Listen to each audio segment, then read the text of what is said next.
I, 30, female, have been married to Marcus, fake name, 32, male, for 3 years.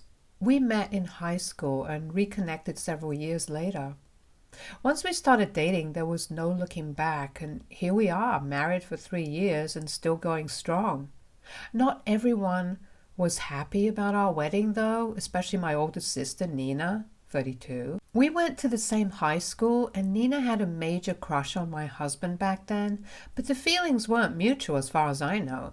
In fact, he didn't even know that Nina had a thing for him, which he told me several months into our relationship. Anyway, Nina didn't attend our wedding, and neither has she spoken to me ever since I announced my engagement, which was fine by me. She's never liked me. I don't know why. It's not your typical sibling rivalry where I'm the golden child and she's sidelined by me all the time because our parents always treated us equally. And it wasn't even as though I was better than her academically or in sports. Heck, we don't even look different, so I literally never understood why she disliked me so much. I tried to be her friend growing up, but that would always end up getting pushed away, so I just stopped and made my peace with the fact that my older sister just didn't like me, and that was that. We weren't close, so her not attending my wedding didn't make much of a difference to me at all. We only meet on holidays or at family events, but even then she doesn't acknowledge me, and neither do I talk to her, because it's pretty pointless to try and befriend a person who hates you for no reason. Our relatives are also well aware of our strained relationship, so there aren't many who question it either. It's just established that we don't cross each other's ways at all. But around half a year ago she did cross me, and it was just so pathetic. 6 months back, my husband received a drunken phone call from Nina where she went on to speak at length about how he'd married the wrong sister and that she would be a much better wife for him than I was. She didn't know that she was on a speaker and I was sitting right beside him giggling through her rant. She eventually ended it by announcing that she was going to marry him one way or the other, and she'd even be willing to be his mistress if it came down to it. I was really surprised by that because it was so low. I'm going to be honest, I did think it was funny and pathetic, but I was also angry that she'd even dared to pull something like this, even though I hadn't even done anything to her. So I decided that I'd had enough, and if she was allowed to mess with me, then so was I. I encouraged my husband to flirt with her and give her false hopes. It was cruel, but it was also much needed and well deserved. He told her to come over to our house so they could get married now, and she agreed readily, sounding like she'd won the lottery. Marcus and I set up a hidden camera in our living room the next day, and I personally decorated our room to look as dreamy as possible. Fit for a wedding. Then I sat in the next room when she arrived and watched the drama unfold. It was way too funny to watch her try and flirt with my husband while he just tried to be as stiff as possible, and after a quick exchange of vows and rings, he told her to go away and keep this a secret until he told her that it was safe to tell people. He didn't even kiss her after the vows, and even then, the idiot didn't seem to think that something was off. After the mock ceremony, Marcus and I ended up laughing at the video for around half an hour because of how delusional this woman seemed.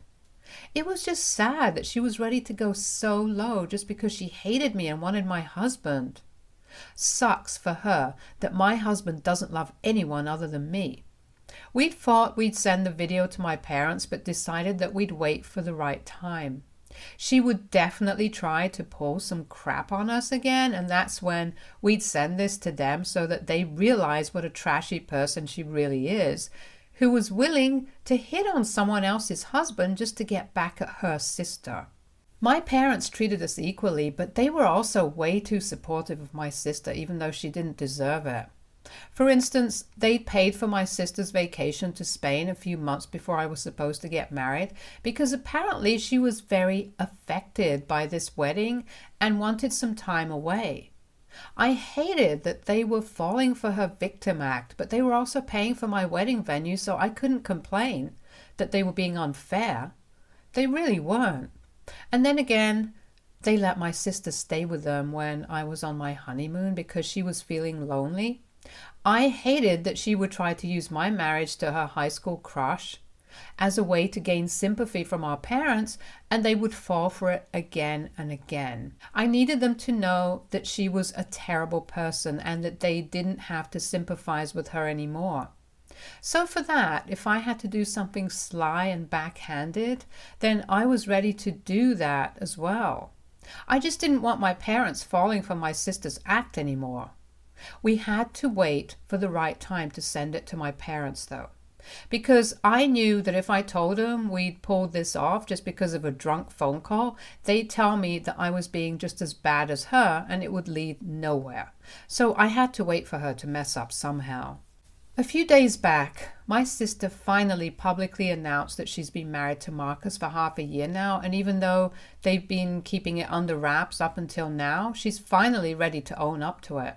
She also added that she was giving me one day to vacate the house and hand over all my jewelry since now, as Marcus's wife, she owned everything that once used to be mine.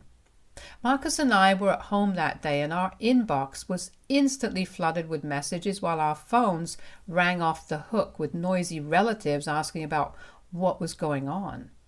After their fake wedding, Nina would often text Marcus and tell him that she loved him and would constantly ask about when exactly they'd announced their love to the world.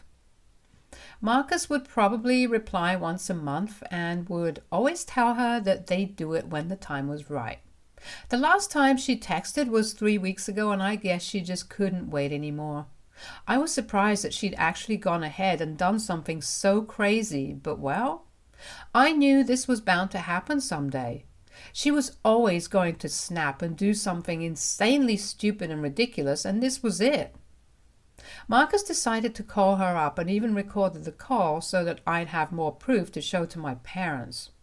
Even on the phone call, she was pretty confident in spite of the fact that Marcus had immediately handed over his phone to me. For whatever reason, she genuinely believed that she and Marcus were still actually married. She told me that begging her or pleading with her wasn't going to change the reality, so I could just save my breath and instead use my energy to think about what I would do now that I didn't have anything. It was so ridiculous that I actually ended up laughing in her face before I told her the truth about what had happened 6 months ago. Of course, she refused to believe me and told me to put her on the phone with her husband, so I handed Marcus his phone, and after that, he had to convince Nina for like 10 minutes before she actually realized that she'd been played for a fool. I don't know why exactly she'd even fallen for any of this, since there was no priest officiating the wedding, no paperwork, and even her own so-called husband wasn't willing to speak to her more than once a month. I think anyone with even half a brain cell would have realized that this was all fake and she'd been screwed over if there were so many hints, but she's too delusional. Once she did realize, though, she totally snapped and started screaming at us about how we just ruined her reputation and life, and that we were downright evil and immoral for doing this to her. She was even sobbing about how I'd destroyed her life, but I really think that it was she who did this to herself. She wanted my husband and my life so badly that she was willing to do anything for it. I really don't understand how that's my fault. Even after that, when I sent my parents the wedding video and explained to them everything that had happened since they'd been getting a lot of calls regarding Nina's post, and since they weren't too active on social media, they had no idea what was going on. So Marcus and I explained everything and came clean to them, hoping that they'd see that Nina was a terrible person and she was willing to wreck my home just so she could be with Marcus and steal my life from me. But the only thing that my parents cared about was the fact that I'd been a cruel person and my husband and I had played a nasty prank on Nina for absolutely no reason. They told me that they were truly embarrassed by the antics that their fully grown daughters were up to, and even threatened to cut us both out of their will if we didn't grow the hell up and issue a public apology to each other. I got into an argument with my parents over this because They just couldn't make me apologize to the woman who was trying to steal my husband from me. It was just not fair, and yes, maybe I'd been a bit too cruel and had taken things too far, but that didn't just magically make Nina's actions right. My parents had just stuck on the fact that what we did to Nina was messed up on a psychological level, and instead of creating so much drama, we could have just blocked her after that phone call and made sure that we told them that day itself instead of waiting so long just so that Nina would inevitably end up creating a public spectacle of our family. They think that both of us are too self-involved and believe that we need to introspect a little.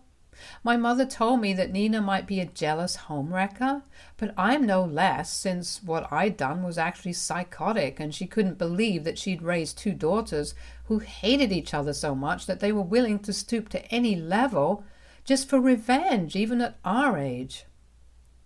I'll admit that it really did sting a lot. It's been 2 whole days and I still can't bring myself to forget that comment, even though my husband thinks that my parents were way too harsh on us. I don't know what to think right now. AITA for making a fool out of my sister for 6 months by making her believe that my husband actually loved her back. Update 1. Hi guys, I know I messed up. I do realize that now, so everyone can ease up on the hatred. I'm a human being and I made a huge mistake. I get that now. What I did was cruel and unnecessary just to force my parents to cut my sister off. I didn't realize it back when I was writing that post, but I guess I'd grown to hate her just as much as she hated me and didn't even realize it. Nothing justifies what I did, since it caused someone an unbearable amount of shame and trauma. A few days after the whole fiasco, my parents got in touch with me and told me a lot of things that I didn't know about my sister, and I just didn't know what to say anymore. I'm ashamed of myself right now, and I wish I could go back in time to fix things. We should have just blocked her number that day and let it go. Nina is actually in rehab right now because while I wasn't aware of it, she had a crippling alcohol addiction and was struggling with that all along. I don't blame myself for the addiction, of course, but I do think that she relapsed because of what I'd done. 6 months ago, she'd relapsed once, but my parents had managed to keep an eye on her for the next few months so that she wouldn't give in once more. But then, after Marcus and I told her the truth, she relapsed yet again. Even all the supposed vacations that my parents were sponsoring for her, that I'd misunderstood, were actually trips to rehab. But since my parents needed an explanation for her absence at certain events and holidays, they'd use vacations to cover it up. Nina and I had pretty much stopped speaking after she moved out for college, so I had no way to find out what she was going through. My parents told me that they do think they messed up by not telling me the real reason she'd be absent for so long, and didn't realize that their lies about where she was would backfire in such a way. They hadn't even considered the possibility that maybe even I'd feel jealous and try to get back at her, which is why this whole situation came to be in the first place. I really just don't understand what to do right now and feel so awfully guilty.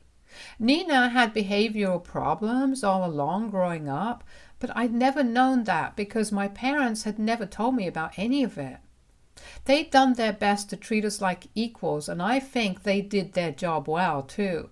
But this was just a consequence of keeping us separate that they hadn't considered. And neither had we, to be very honest.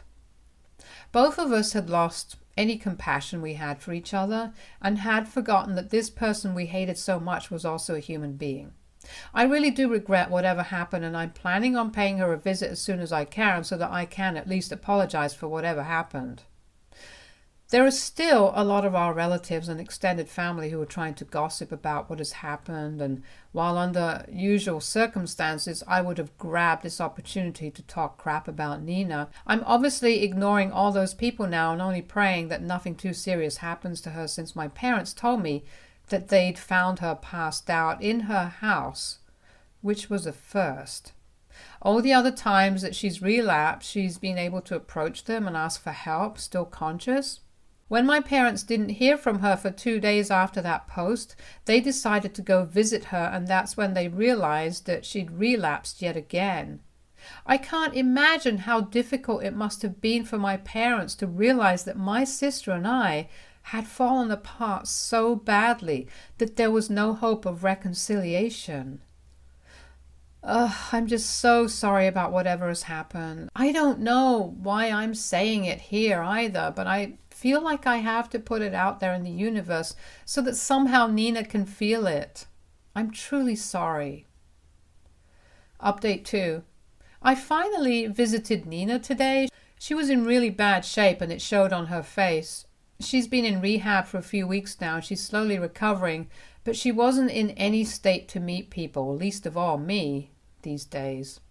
She'd finally agreed to see me, and it was really weird and horrible for me to see her because she looked bad. Not ugly, but bad in a way that makes you feel like this person has been through something. It was very awkward for me to walk into that room and speak to her initially, since we'd barely ever treated each other like family once we reached adulthood. But now we had to put all that behind us, or at least try, so that we don't keep trying to one-up each other and drive one another crazy in the process. So I apologized to her for whatever I'd done and admitted that it was just insane. I'd hated her so much that I'd literally pulled some soap opera level stunt just to put her down and gaslight her, which was pretty psychotic of me. She agreed and then apologized to me for trying to get with Marcus as well. She told me that she'd always been jealous of me right from when we were kids, because once I was born she felt like I would become her competition. It was all internalized, but it still manifested in her behavior. She just couldn't control it, so she felt the need to put me down and compete with me so that she could win. When Marcus agreed to marry her, she finally thought that she'd won, but that wasn't the case. She said that she was finally done competing, and even though this didn't mean that we were friends all of a sudden, but it was certainly a fresh start to say the least. So that's what happened, and I truly am grateful that I got a second chance. I would have hated myself forever if something awful had happened to Nina, and would have forever blamed myself. I feel considerably better now. Update 3. Hi, I just wanted to tell you guys that Marcus and I are still together, obviously. That goes without saying. I don't know who suggested that Marcus and I had split just because I hadn't mentioned him in my updates.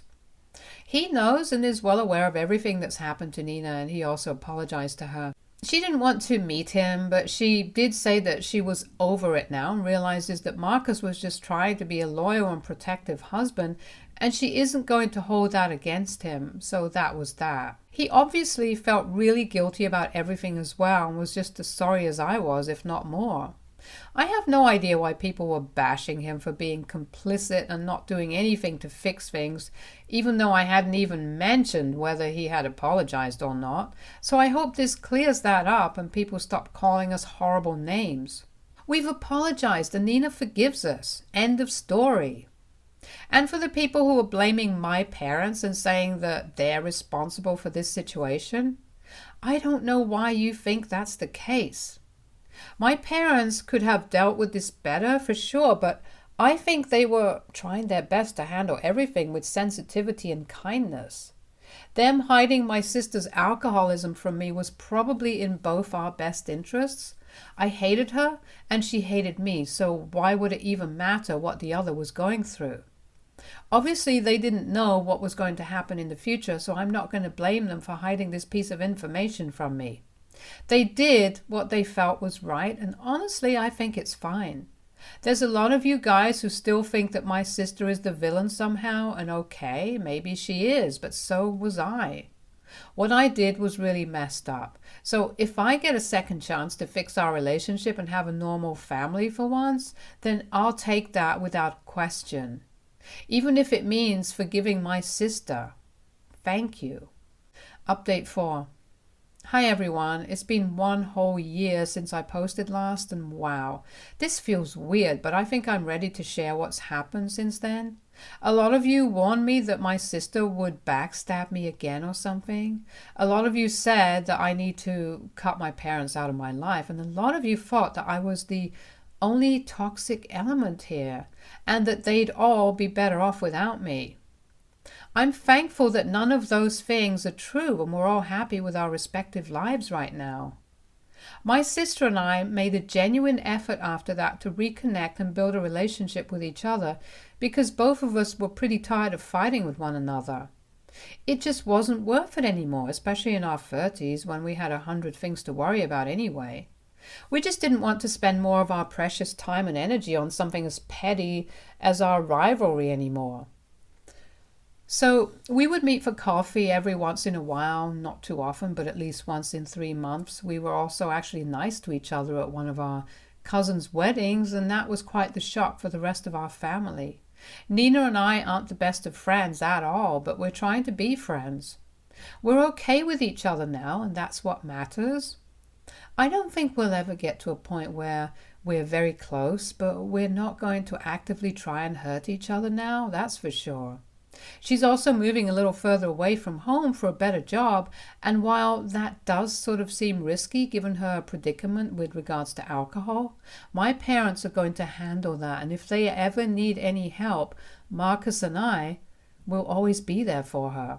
It finally feels like I have a somewhat normal family, and I'm really, really happy about it. I never thought that Nina and I would ever have any relationship at all, let alone a good one, but who knows? Maybe even that's going to happen someday, so I'm glad that I didn't give up hope. And speaking of family, there's soon going to be an addition to mine. Marcus and I discovered that we were pregnant just a few weeks ago, and everyone is thrilled. I'm a month in already, and we announced it to our close friends and family on FaceTime a few days back. I FaceTimed my parents and sister in a group, and when I told them the news, they seemed really thrilled. Yeah, Nina seemed genuinely happy when I told her and even sent me a bouquet of yellow roses to congratulate me the next day. So life's been pretty great, and I guess that's how it is when you're not constantly filled with hatred and anger. I'm looking forward to pregnancy and motherhood, and I hope for the best. Stay tuned for more stories from Argo Relationships.